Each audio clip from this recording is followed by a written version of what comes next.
Salut tout le monde, bon je vous fais une dernière vidéo de 3 minutes qui fera office de conclusion de ce championnat Assetto Corsa Competizione avec la Porsche 54 Dynamic Motorsport.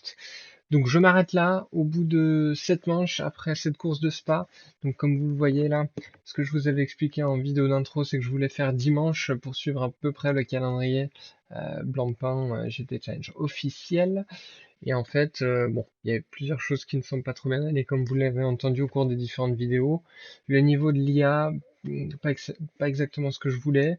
Les pénalités que je n'ai toujours pas comprises, hein. Certaines doivent être des bugs parce qu'il n'y a vraiment pas de réponse sur Internet à ce problème. Et puis Spa, comme j'étais lassé, j'ai voulu la faire en 1 heure au lieu de 3. Car 2 heures, je pouvais pas le faire. Et puis en 1 heure, en fait, ils ont concentré 24 heures en 1 heure avec le même nombre d'arrêts, la météo qui était imprévisible parce qu'elle changeait toutes les 30 secondes. C'était hyper mal géré, donc ça m'a vraiment, entre guillemets, mis le dernier clou sur le cercueil de ce championnat. Donc je tenais quand même à faire un petit point sur les classements, voilà, histoire de conclure avec des chiffres.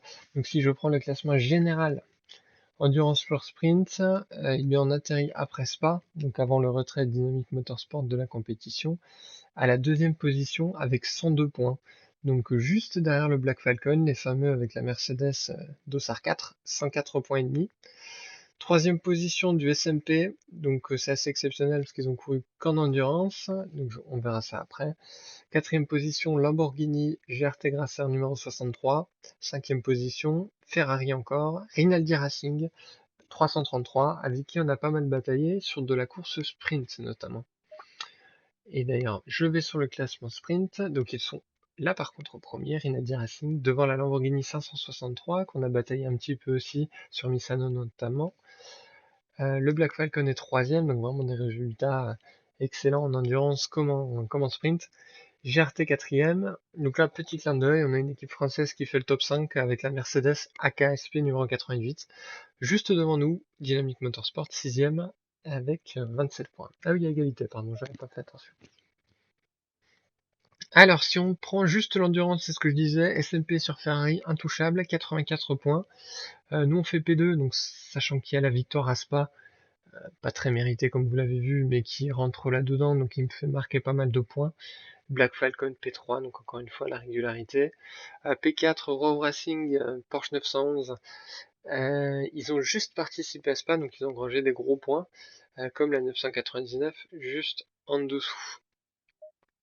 Voilà, donc voilà le général, donc vous l'avez sous les yeux du coup. Je suis désolé de ne pas être allé vraiment au bout de ce championnat, mais j'ai été lassé. J'ai été déçu aussi de ces bugs, de ces problèmes.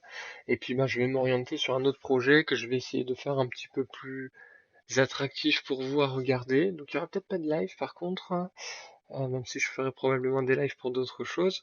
Mais voilà, il y a un nouveau format que je vais essayer de monter pour voir. Et puis en tout cas, merci à ceux qui m'ont suivi, JP Julien par exemple sur les lives, à ceux qui ont regardé cette vidéo comme vous je le suppose. Et puis on se retrouve dans tous les cas pour la suite, donc n'hésitez pas à vous abonner. À très bientôt.